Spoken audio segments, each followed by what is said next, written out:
righty. Well, let's get started. Good evening, everybody. Thank you for spending part of your Friday with us. I'm talking about aeronautical archaeology tonight. You may have also heard it discussed as aviation archaeology. After working with some of my international colleagues, I've picked up on the aeronautical archaeology term, partly because as aviation is applied, frequently it isn't applied to lighter than air aircraft, such as balloons or ballistic vehicles like missiles and rockets.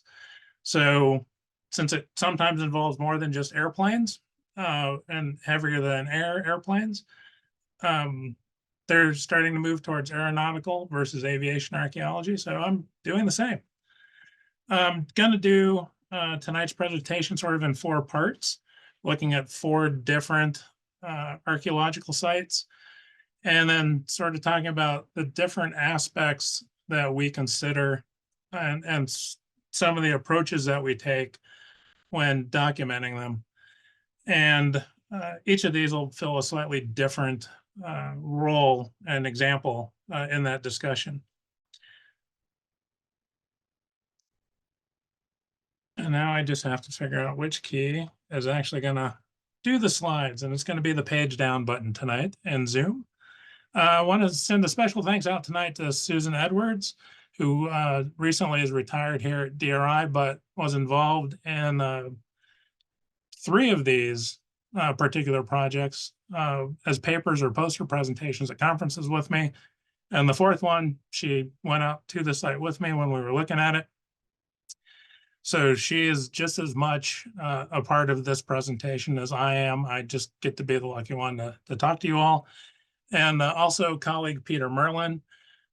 2 of the sites that we're going to be talking about, he had recorded, documented the artifacts out there quite a long period of time before we did, and emailed him and had a quick discussion with him recently, catching up, and he graciously allowed me to use some of his photos and stuff for tonight's presentation. Also want to send a thanks to Daniel Leahy and Tosh Heap, who are over in Australia. I borrowed the spotlight and my title from their spotlights on aviation cultures. They do a speaker series over there, specifically on this topic, and it's all virtual. So I'm going to drop this little plug with this little save the date for February 17th.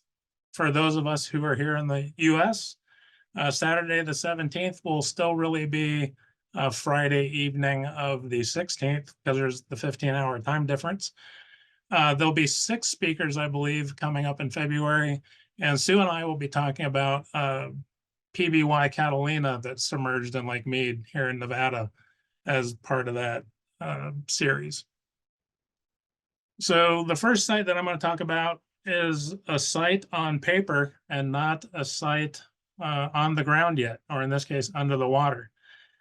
Sometimes we stumble across stories or other interesting subjects while we're researching one particular site. In this case, Sue and I were working on the B-29 that submerged in Lake Mead, a topic that maybe we'll get into the speaker series at some point, but would take an hour in and of itself.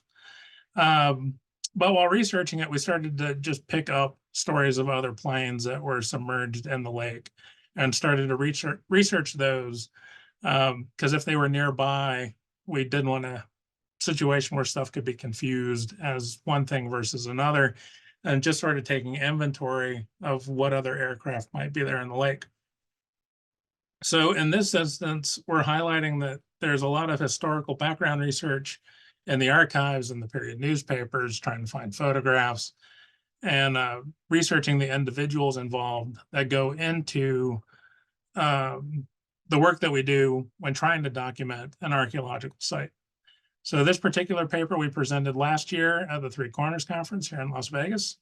And we'll get through that. And because it's sort of going to go in 4 parts, I think I'll take a quick pause at the end of this group of slides and this part of the presentation. So if there are any questions, we can talk about this particular site before I go into the next one.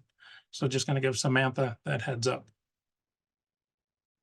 The combination of climate change, fueled drought, and water overuse has caused Lake Mead's levels to drop to record lows. Reservoir is now below 30% of capacity. Its level has dropped more than 170 feet since reaching a high water mark in 1983.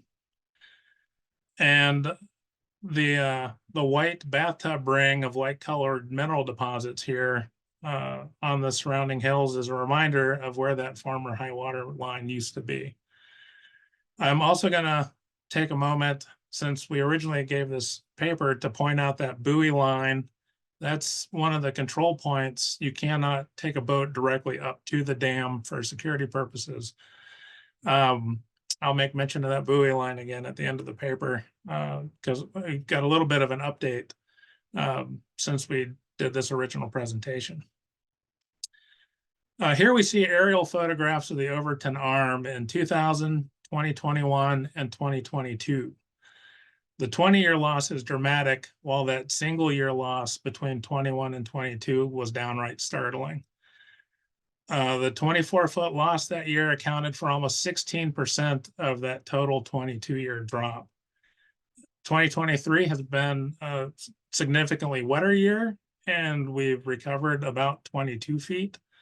But it was a small trend reversal, and forecasts for next year look like we're going to go back to those continuing drought situations.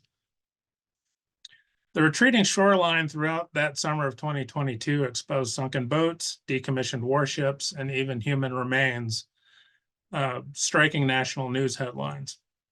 Last July, a World War II era Higgins boat emerged. This troop landing craft was surplus after the war and was sold off by the military.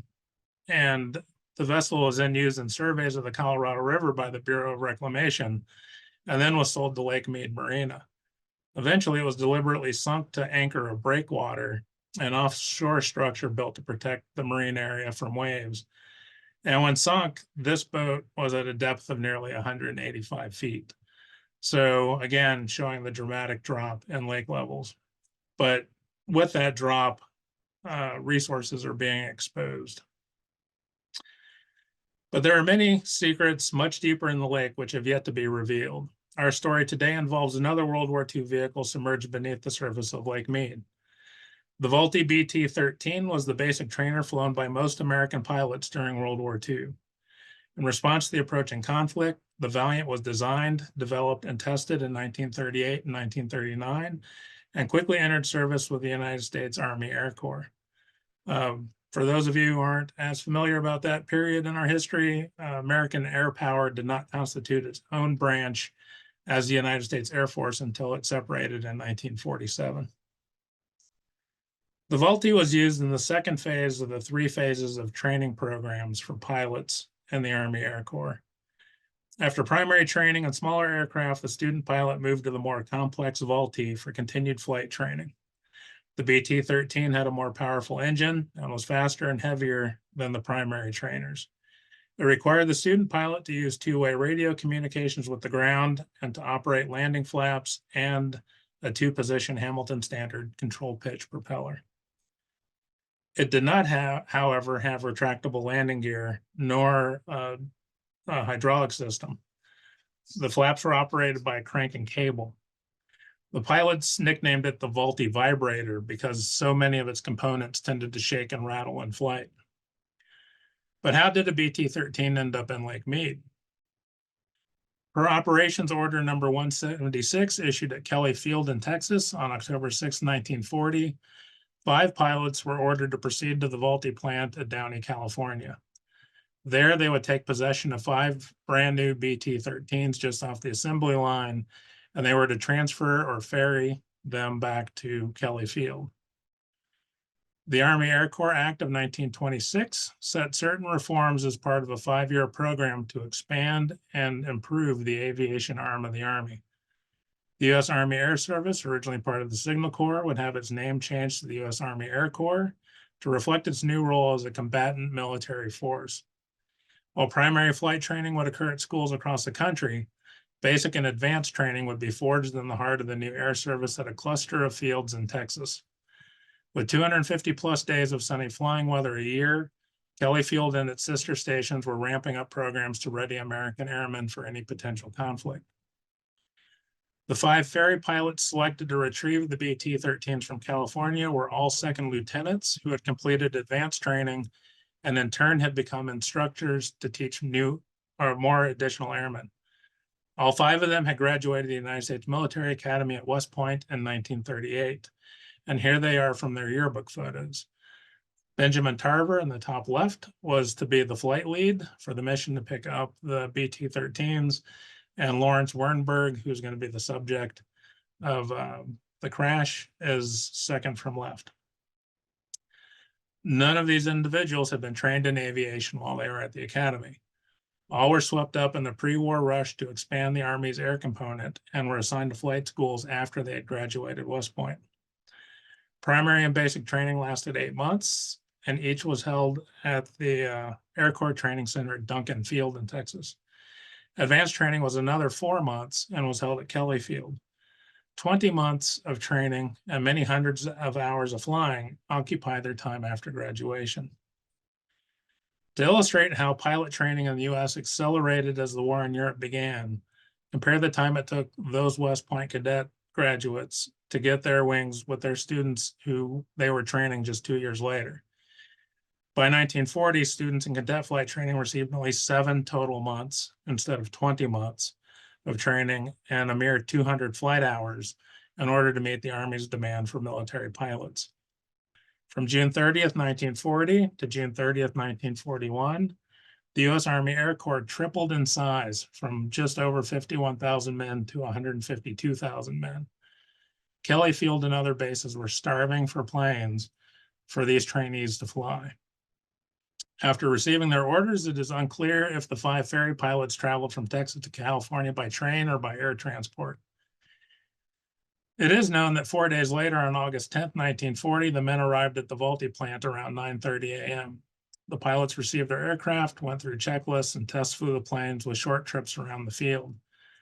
Hoisington's plane was delayed as a fuel leak needed to be repaired before it could leave the factory.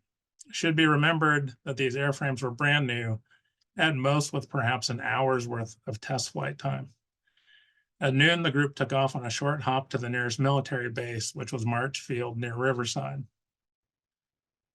With all of the planes from this 5-ship formation on the ground by 12:30 in the afternoon, the men ate lunch at March Field. Checks were again performed on the planes. With the repair delay at the factory, it appears some decision-making was made among the 5 pilots. Standard operating procedures included no flying after dark to reduce accidents. The preferred direct return route to Texas would have had them depart March Field and fly to Tucson, Arizona, but a quick check with weather operations indicated they would arrive near dark. A new flight plan was devised via a first night layover instead in Las Vegas, Nevada, before continuing to Winslow, Arizona the next day, and then Texas. This would allow them to land before dark, added 120 miles to the trip, and only an hour of additional flight time. And so the 3-day total time spent on the ferry would still be met. It also would allow a little sightseeing and a circle of Lake Mead and the Hoover Dam the following morning as they traveled east. The group left March Field at 2:45 p.m., arriving in Las Vegas around 4:30. It is here that we must pause to talk about safeguards in place around Hoover Dam at that time. On the evening of November 30th, 1939, the State Department received word from the U.S. Embassy in Mexico of an alleged plot to bomb the intake towers at the dam.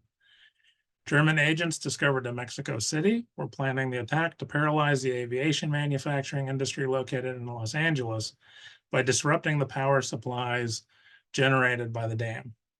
To foil the potential saboteurs and restrict boat access to the dam from the lakeside, steel cables were stretched across the canyon at several points. You can see one of those cables in the photo at the left. These cables were about 35 feet high from the water surface, and the cables were then draped with wire nets that extended below the waterline.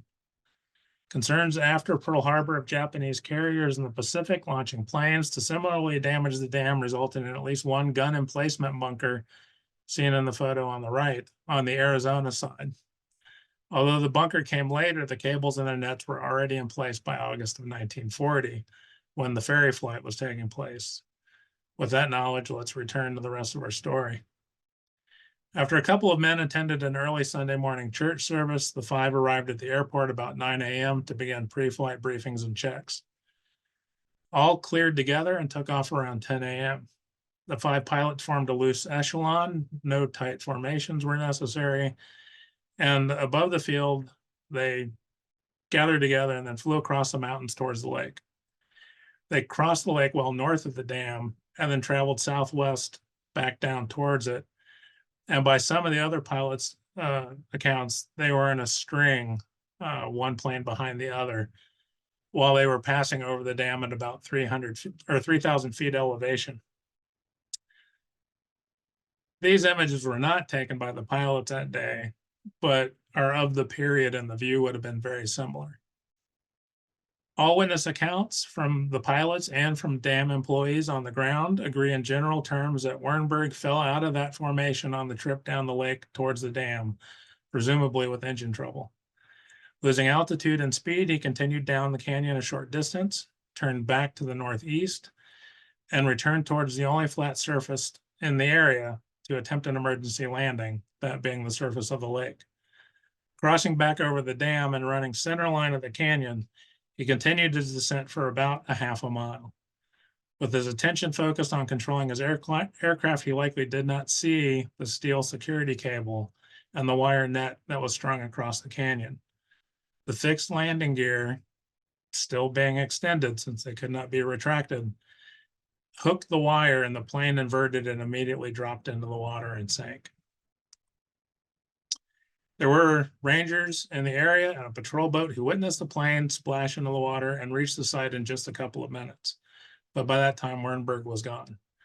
All that was found floating on the surface were a tire that was snapped off by the cable, a form from Wernberg's flight files, and one earpiece from his radio headset, and a floating oil slick. And that was all that was documented in the accident report seen here on the left. The four other pilots either witnessed the splash or quickly realized one member of their formation was missing, and they started to circle. And through radio and hand signals, Tarver, the flight lead, directed them to Boulder City to land. Two of the pilots caught rides to the dam site to determine the fate of their comrade, while Tarver and another remained in town to inform their commanding officer at Kelly Field by telegram. The scenario at the lake was dire, with the plane having lost all forward momentum and inverting before dropping 35 feet to the water. Wernberg was likely rendered unconscious by the whiplash or impact and would have been unable to unstrap himself from his cockpit seat harness. The areas within Black Canyon above the dam are some of the deepest portions of the lake. The plane sank in 500 feet of water. This image was taken from the lakeside during construction and shows the 726-foot high completed concrete arch dam. And you can note the size of the trucks and the people that are in the lower left foreground. Recovery operations and options at that time in the 1940s were limited. There was an attempt to try to deploy a cable with a hook on it to try to hook the aircraft and then winch it, but there was no successful hook operation. Reports of the incident spread quickly over the Associated Press wire, and coverage over the next several days followed the attempts made to drag the lake for the plane or the pilot using those ropes and grappling hooks. Ultimately, the search was called off, and the plane and its pilot were lost beneath the waters. The four remaining airmen completed their ferry flight to Texas without further incident. An accident investigation took place, and an inquiry regarding the crash ensued. There's indication the other pilots received minor disciplinary action for choosing the sightseeing route home. Although the wreckage could not be studied, the cause of the crash was attributed to mechanical failure, likely engine malfunction.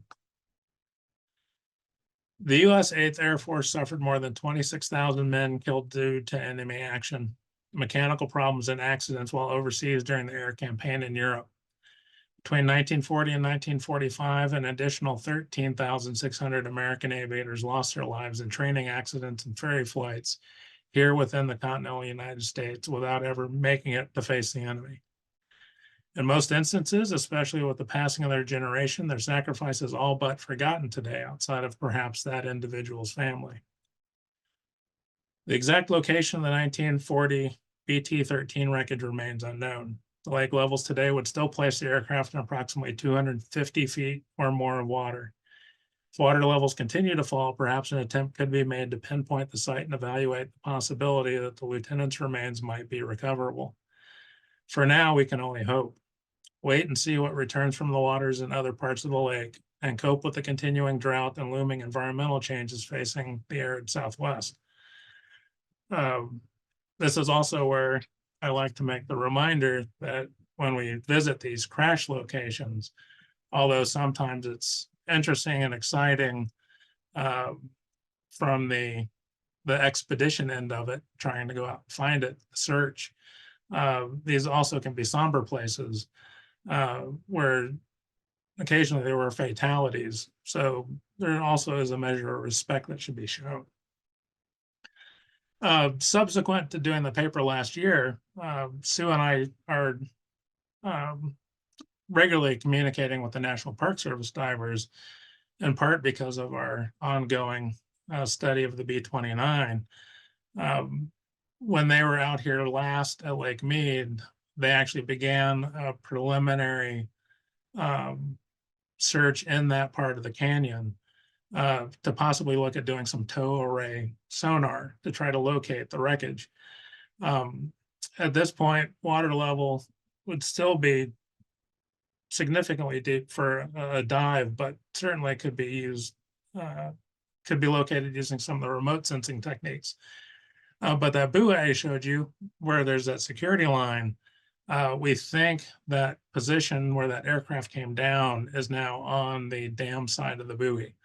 So it's going to take some coordinating with multiple agencies to potentially move into that cordoned off area to try to conduct the search. But the attempt to find Wernberg may be saying its initial stages. So I'll pause for a second in case Samantha is ready to jump in for some questions. And if not, then I'll go to the next slide. So far, I don't have any questions, but if people want to ask them now, they can.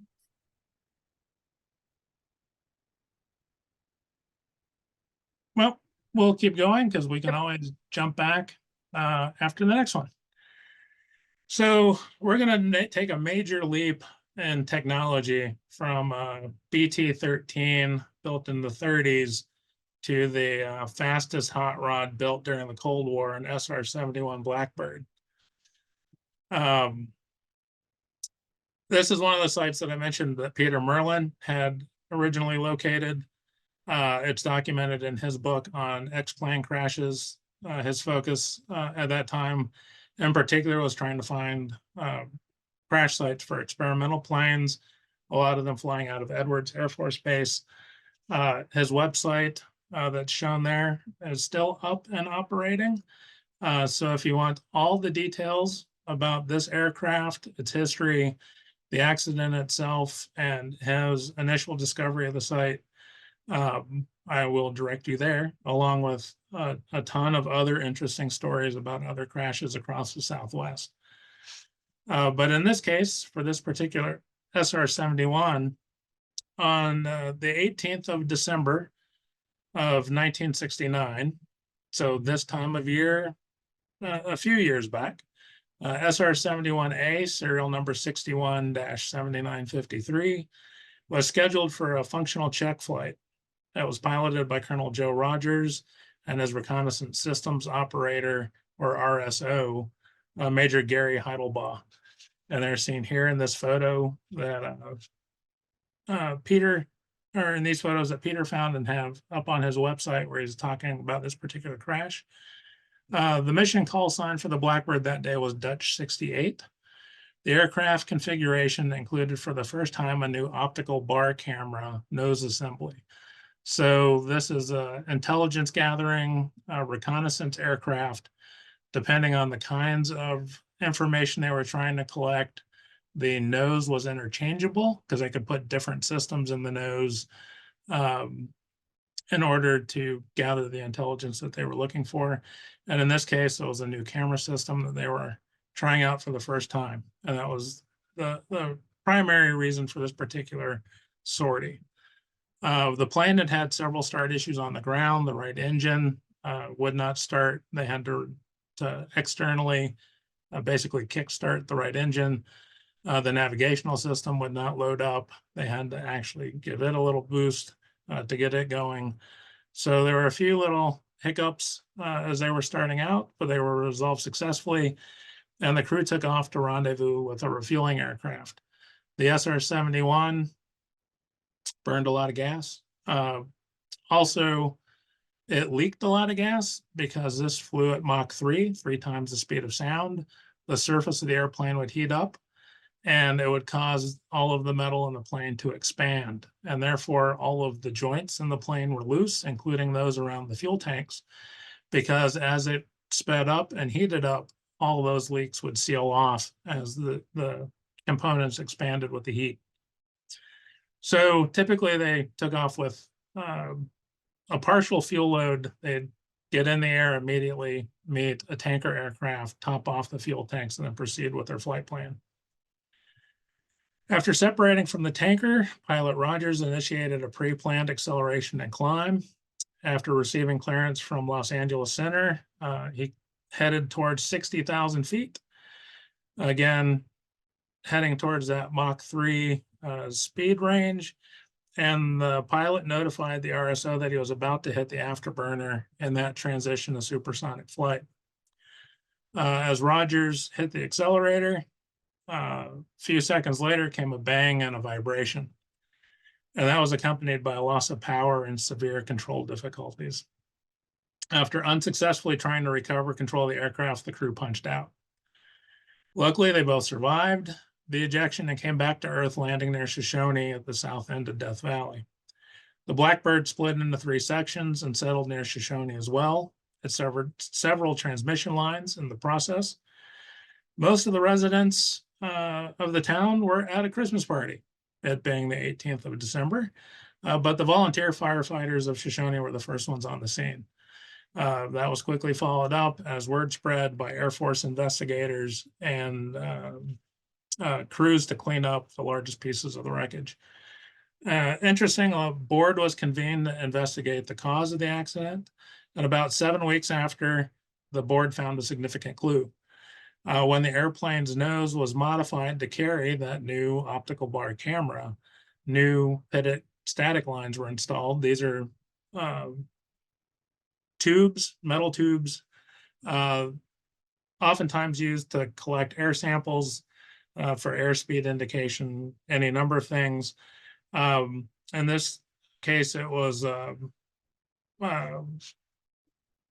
situation where, because of the position of the camera in the nose, the tubing had to be rerouted. And so a 3/8 inch diameter stainless steel tube, along with a secondary tube, were rerouted.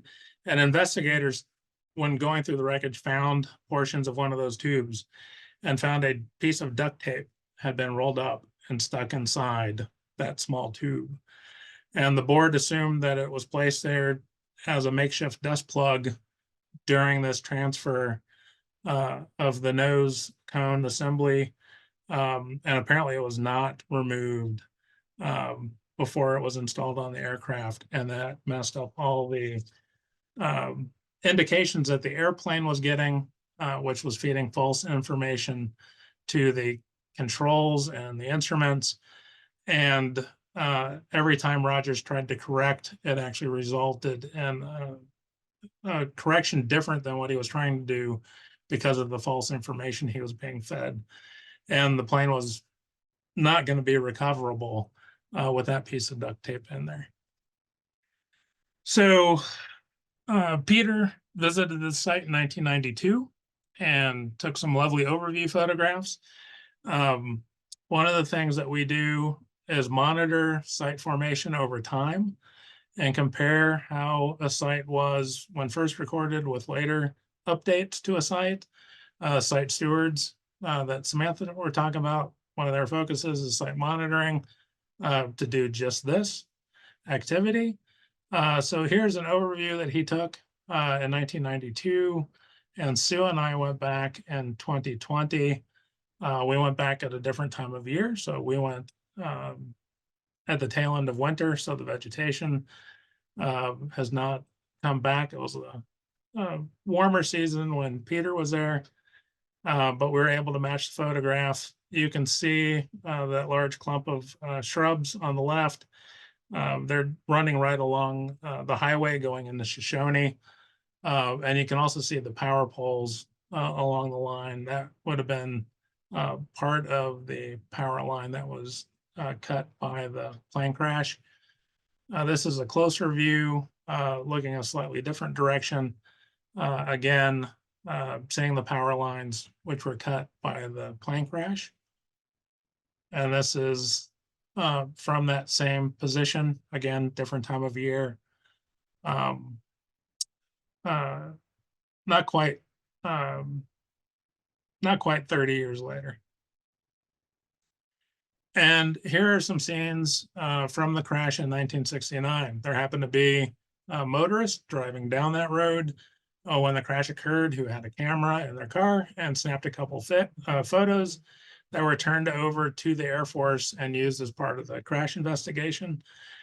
Peter, with his due diligence and his research, was able to interview some of the folks that were involved and was able to obtain these color photographs from the actual crash. If you look at the top left photo, you can see that edge of a mesa or a butte. Couldn't tell at the time, but there's that dark band of deposits running through the middle of it. Here's a photo from approximately the same location with a wider field of view, but you can still see the edge of that geologic formation with that dark band running through it. I'm gonna back up on a second. You can see there are some fairly large pieces of aircraft. At the time of the wreck, the Blackbird is pretty sizable, especially the rear end of it. It's got a long, slender nose, but the back end has a delta shape to it. When Peter first recorded in 1992, he took some photographs of some of the remaining wreckage at the site. And in particular, note that that's a 6-inch scale. So most of these pieces are over 3 inches in size, some well over 6 inches in size. This site is well known in the aeronautical crash circles. It's visited frequently. It's subject to a lot of collectors, including metal detecting. Here's another diagnostic part that Peter and them observed back in 1992, again, fairly large. And some of the fuselage's internal structure, the framing members. You can see the sort of rainbow effect of the heat from the crash, in particular on that lower piece. Definitely damage due to impact with all of the tearing of the members, plus that additional heat effect from the fire. When Sue and I went back in 2020, we were hard pressed to find pieces of wreckage on the surface that were larger than 3 inches. So obviously the collectors have been through and taken a lot of the larger material, and or the site is slowly being buried, and it would take metal detecting to try to locate larger pieces. Again, you can see, in addition to some of these pieces just having the black paint, the flat black of the Blackbird, you can see discoloration effects and melting, in particular, that lower left row of pieces from that resulting fire after the crash. So that was an example of updating a known crash site. We'll take another quick pause in case Samantha's seen any questions come through. So far, no questions, but if anybody has one, feel free to put it in now.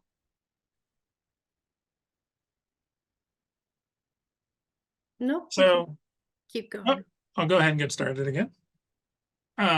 So the next site is related, but not in regards to a specific aircraft crash, but it was a temporary hangar site here in Nevada. In 1944, heavy spring rains inundated Southern California and flooded the usually dry playa near Muroc, which is now Edwards Air Force Base.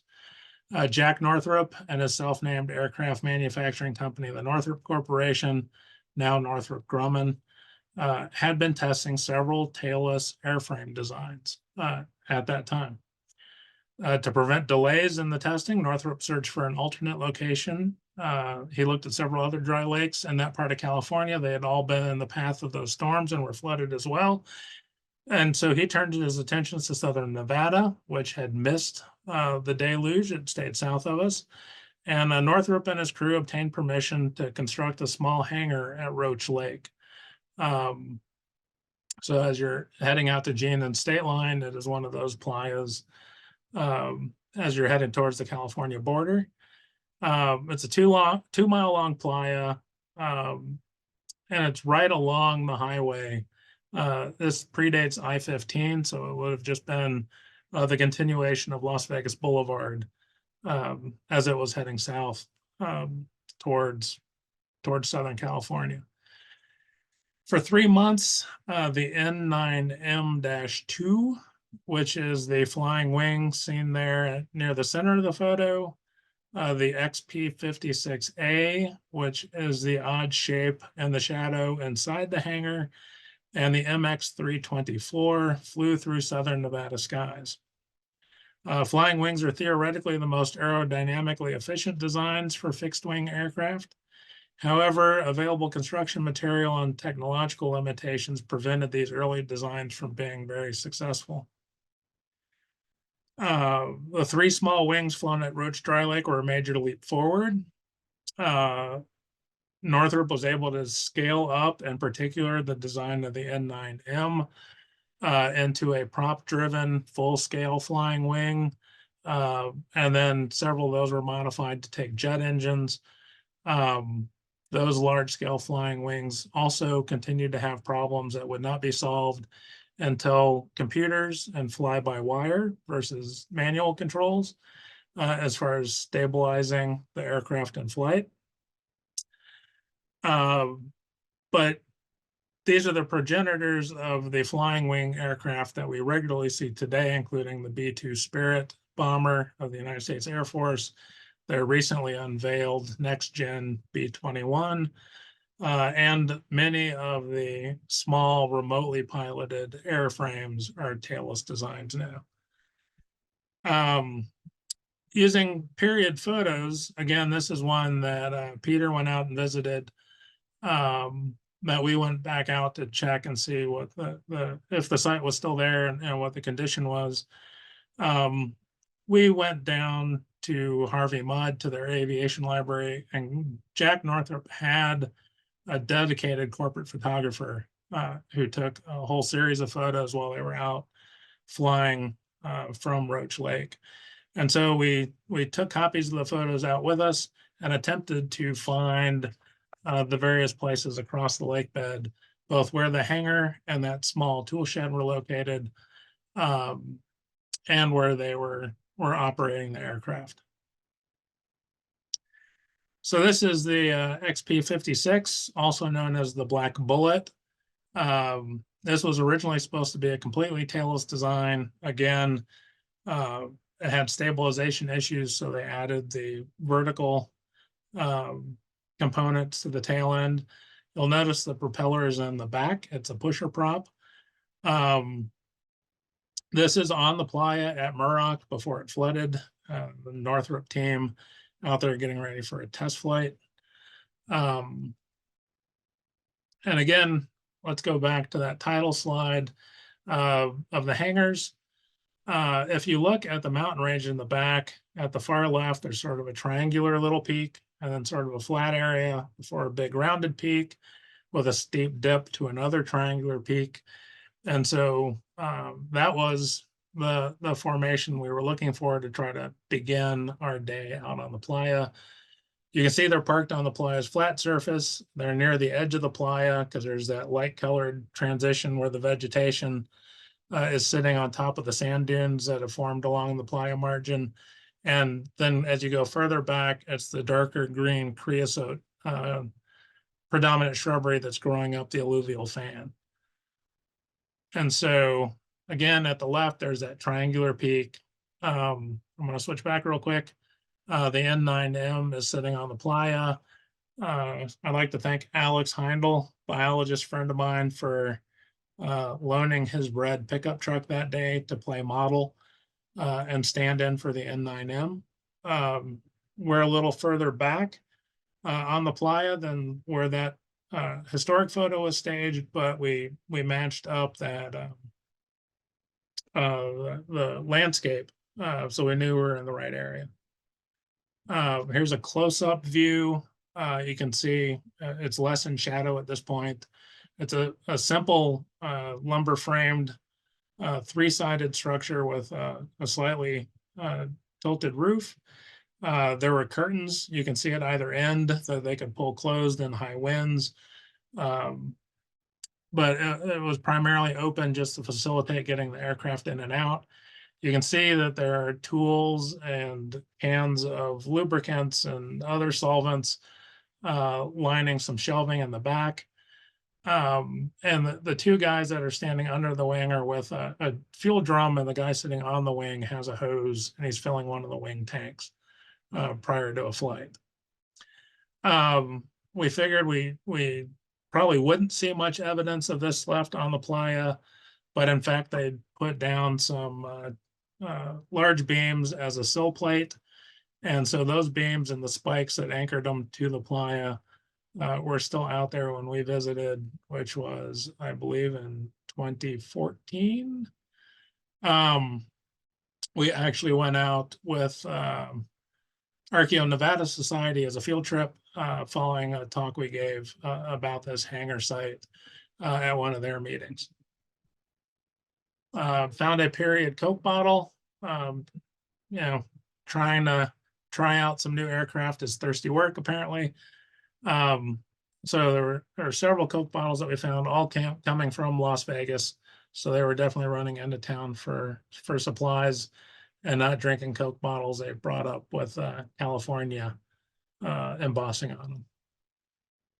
And here's some of the artifacts found from out at the hangar site. They were doing modifications and repairs while they were there. So they were adding pieces to and taking parts off of those planes. It's aircraft metal tubing, the top two pieces, and some cut strips of magnesium, a lightweight metal alloy of magnesium that was often used in period aircraft at the time. There were some rivets, and again, one of those Coke bottle pieces. And then there's a couple small pieces of basalt cinder that I included in the example photographs that we'll talk about again in a minute. Here is the MX-324. This was not a powered aircraft. It was intended to be jet powered or rocket powered. At this point in the testing, they were towing it. So you can see the tow cables and the right edge of the photo attached to either side of the cockpit. You can see the pilot's head. He's laying down facing forward. So he was prone on his belly to pilot this aircraft to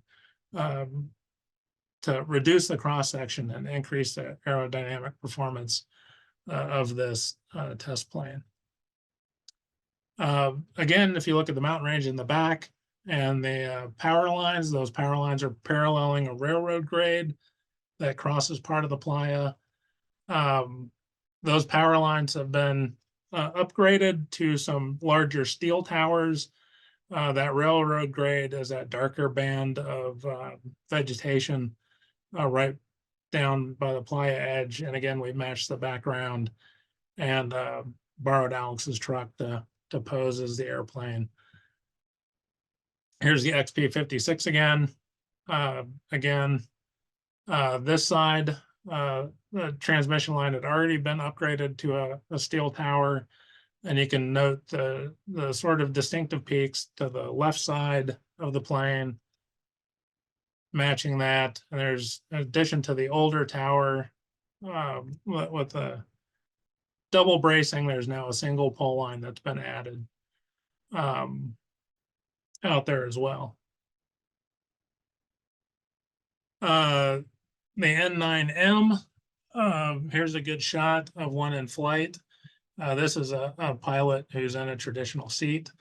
This is the design again that scaled up to the larger full-size versions. This was a third scale demonstrator for what Jack Northrop was shooting for. The N9M had an accident, had a couple of military pilots on loan. One of them was described as being sort of a hot shot. The Northrop employees were trying to give him instruction on how to fly the wing. He said he could fly anything and jumped in and took off. He flew just fine. He came back and forgot to deploy the landing gear and did a belly landing on the playa. Luckily, he was not injured. But the plane took some damage, particularly to the underside. They were able to jack it up onto its wheels again, wheel it into the hangar, and actually completed all the repairs on site and got it back into the air and flying again while they were still at Roach Lake in that 3 or 4 month period. But what I wanted to point out in this photo is you can see that black zigzag stripe on the playa. When flying low over a flat white surface and not having a lot in your field of view, with it being 2 miles long, spatial disorientation was very easy when flying across the playa.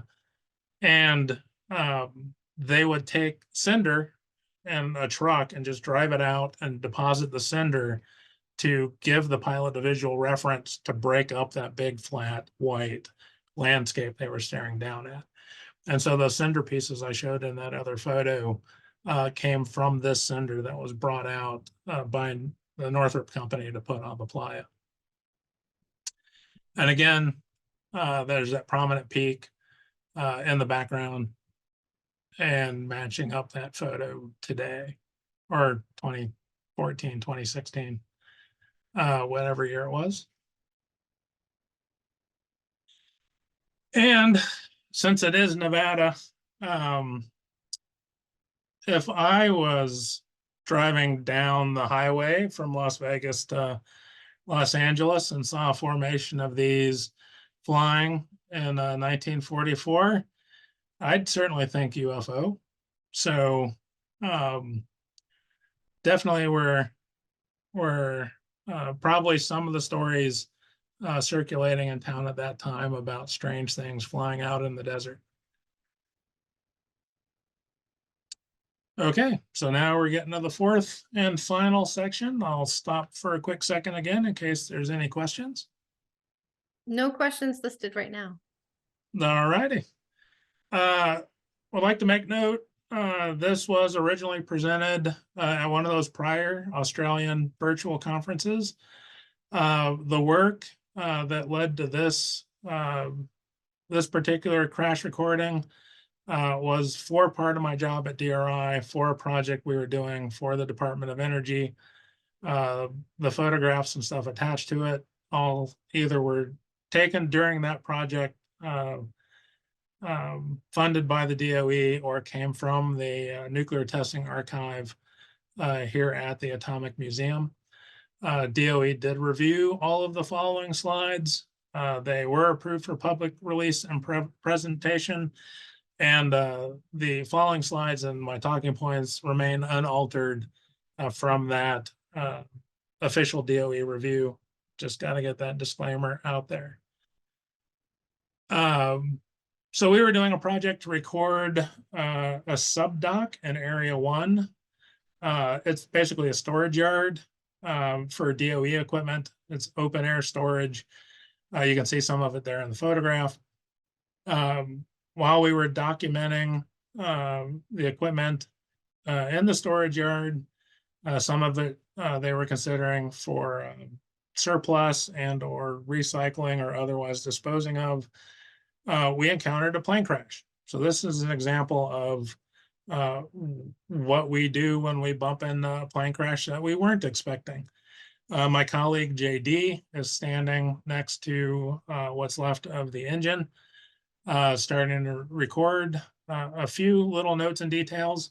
Since this was not the subject of our work project, we made a quick few notes about it, and then continued on with the business at hand and set this aside for a later effort if we ever got the chance. So this was December of 2020, so just a few years ago. It would be 2 months before we got to go back and revisit it.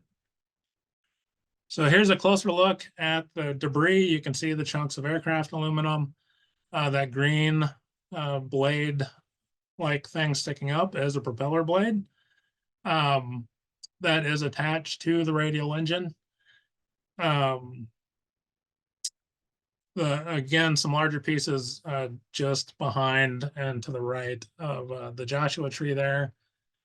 Definitely had an impact crater, so we knew the plane came down in this spot, was still in its original location, and was just by happenstance that storage yard got placed there for us to bump into this. Here's that radial engine from a different direction. You can see the cylinders. That's the backside of the green painted propeller on the front. That's the rusty faded side of it on the back. To the left of the engine, you can see another one laying in the dirt just beyond it. And there's a third prop visible to the right of the engine that's partly in shadow.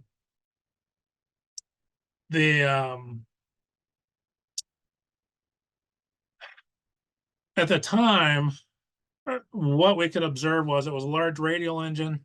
It had at least 3 propeller blades.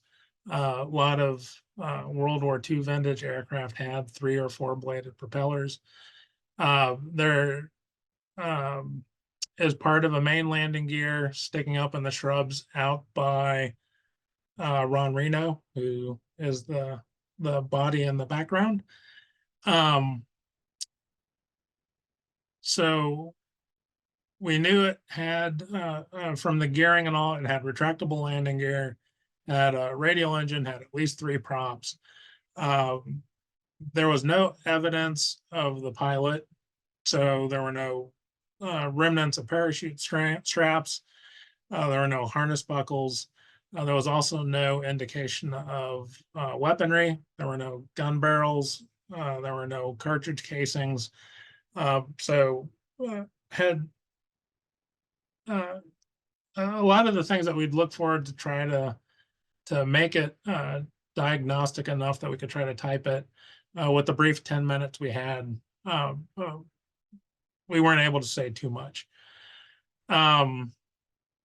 There was one inspection plate, which had a date of February of 51 on it, and that it was tied to NAS Alameda. So thought maybe it was Navy. That serial number we could not tie to anything at that point. Turned out it was a specific number tied to a significant inspection of some of the components that it went through, and this was signing off on that inspection and putting a proper indication of it on the airframe.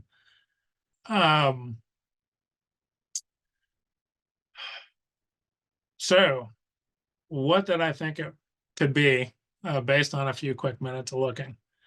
That area had been part of the Tonopah bombing and gunnery range during World War II, prior to the end of the war, and later withdrawal by the AEC, because this is out on the Nevada National Security Site, the former Nevada Test Site. Large single engine, or largish single engine. Thought it could be a training aircraft. That was again based on the lack of visible gun parts or cartridge casings or anything. Thought perhaps it could be a training accident. The pilot bailed out, which is why none of his gear or stuff associated with him in the cockpit was found at the crash site. No records that we were aware of a crash in that area. So thought it might be a T-6 Texan, which is the plane here that I photographed at an air show a few years back. Two main landing gear under the wing. It had a small tail wheel as the third gear, or perhaps a T-28, the Trojan. Here, the two main gear are mounted to the rear of the wing, and it has a nose gear. It has tricycle gear. The T-6 Texan could have a couple of different propeller options, which included a 3-bladed option, same with the T-28. In February of 21, we got to go back out and actually record the crash site in a little more detail for a Section 110 report. And we found part of the instrument panel in the cockpit. Could not determine if it was the forward instrument panel, which is typically where they have the gauges for oil pressure and airspeed and all that stuff, or one of the side panels around the pilot's legs, which is typically where a lot more of the buttons and switches are. This had a combination of both. And if you look in the middle, there's slots for 3 round gauges, but there's a added panel to the left and an added panel to the right that, you know, if we were in car speak, might be an aftermarket add-on that did not ring any bells for me as to what this could be. We did find the altimeter. It did have an identification tag on it that marked it as being Navy. The Navy did operate both of those training aircraft, so they were still in the running. But then we found a tail wheel. That's the tail wheel, the small tail wheel like we saw on the Texan, and the tail wheel door. So this eliminated the T-28 right away, started to narrow the field down as to what options we could be looking at in terms of identifying that aircraft. But then Tatiana Minical, fellow DRI archaeologist, found sort of the Rosetta Stone piece. That piece is embossed OUGL and a partial A for the middle of the word Douglas, aircraft manufacturer. That immediately narrowed it down to only a couple of possibilities. And so with the power of Google and a few keywords, including crash and Douglas and Nevada test site, as it was known at the time, we got to this headline about a drone plane falls, perils troops at Nevada atom blast. This is April 1953, San Francisco Examiner, and is talking about the nuclear test Simon. It was an above ground test as part of Operation Upshot Knothole. The ground zero for Simon is a little over a mile to the east of where we found the airplane wreckage. So we're in the right place. We went to the Simon report that was written after that nuclear test was conducted. Most of those had an after event report detailing what projects the scientists were studying, if they were doing experiments, what those were. And they were using 2 Douglas Skyraiders that had been sent or loaned by the Navy for this particular test series for Upshot Knothole. They were taken to Wright-Patterson Air Force Base. They were rigged with remote control panels in the cockpit. They would use 2 F-6F Hellcats, another prop plane, as motherships. They would have an operator at a ground station who remotely controlled the plane during takeoff. Once he got it in the air, it would lap the airfield at Indian Springs, now Creech Air Force Base. The Hellcats would come up in formation and they'd flip a switch to switch the signals. And so the Hellcats would take control of the Skyraider as a remotely piloted plane, and they would take it out to the test area where they would then turn it over to another ground controller out in the test area. This was a dark blue painted Navy Skyraider, large single engine plane developed at the end of World War II, did not get into production fast enough to really see action in the war, but could carry a tremendous amount of ordnance and a heavy payload. So the Navy was looking at the Skyraider as an option for deploying a nuclear weapon from an aircraft carrier. And in this particular test, they were remotely piloting the plane towards the ground zero right before the blast. And it was to do this pitch up maneuver where it would let go of the bomb at the top of the arc, and then it would do a bank and then do an escape maneuver to try to exit the area.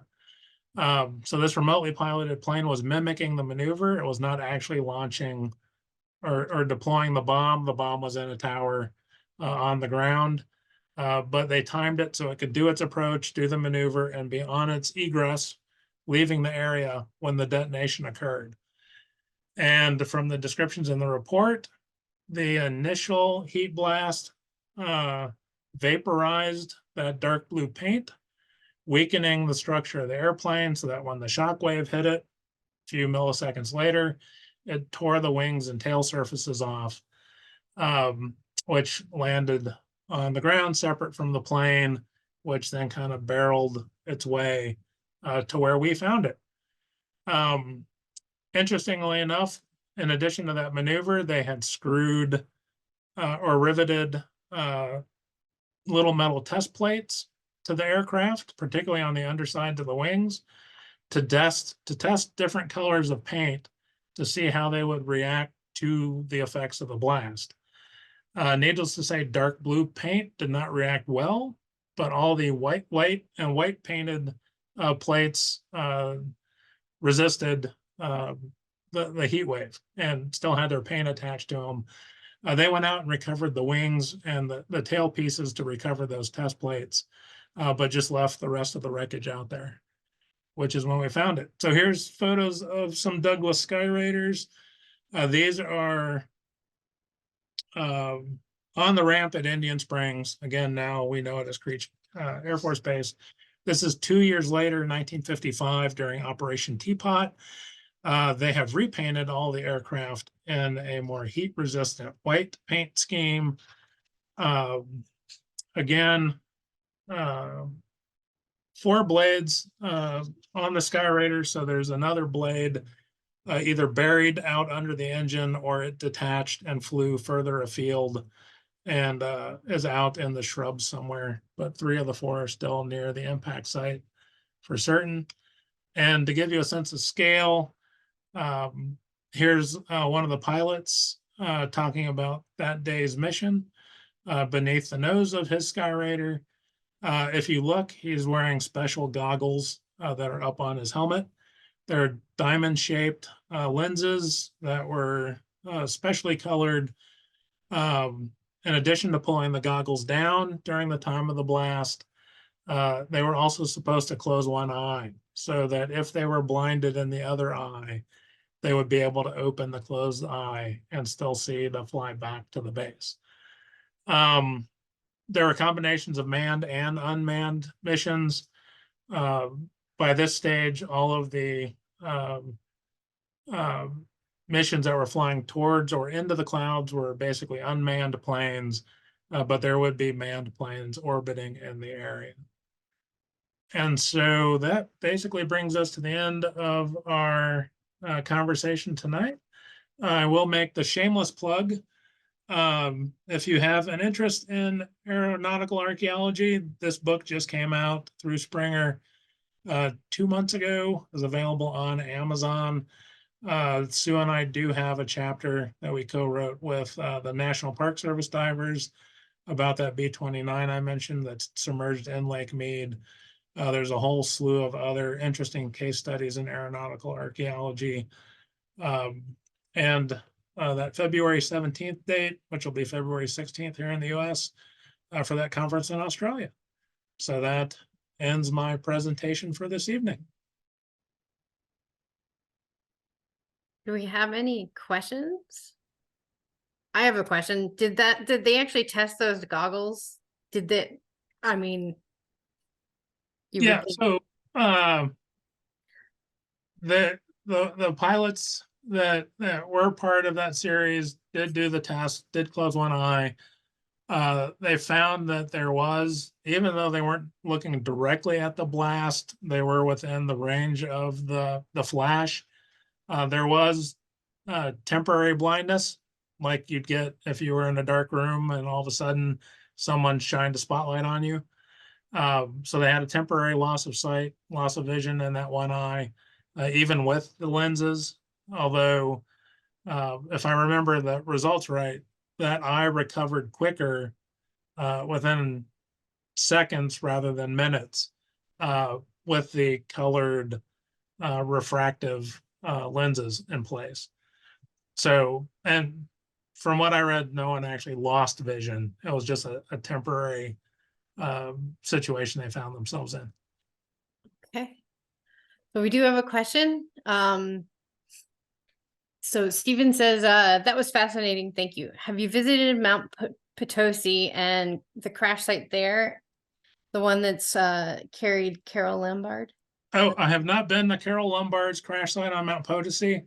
I'm aware of it. It's fairly rugged terrain from my understanding. My focus recently has just been on military aircraft. And so that one has not sort of been on my bucket list.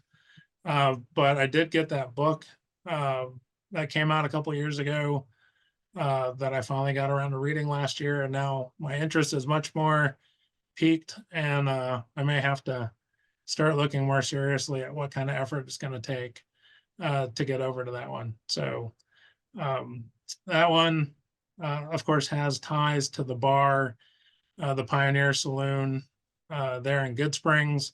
They staged the rescue and recovery attempts from that area, and Clark Gable, who was married to Carol Lombard at the time of her death in that crash, came out and was staying there at the bar waiting for news as to whether anyone had survived before they could get up and inspect the crash site. So definitely an interesting story. Okay, does anybody else have any questions?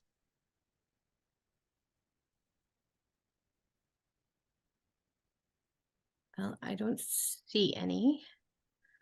Oh, here. Oh, just great presentation. Helicopter. Thank you very much, travels. everybody. Yes. Again, thank you for joining us on this lovely Friday evening. Yes, thank you so much. We would love to hear more if you ever have any more in the future to add to it. We'd love to hear more about all of this because we don't get a lot of this. And I know there's quite a few crash sites throughout at least Southern Nevada, definitely throughout the whole state, but that are kind of famous and near archaeological sites we monitor. So yeah, well, we can definitely do a part 2 sometime down the road. okay, sounds good. Any other questions or anything before we go? No? Well then, thank you so much, Jeff. We really appreciated you coming and talking about this today. Well, thank you, Samantha. I always enjoy it. So until next time. Until next time, thanks.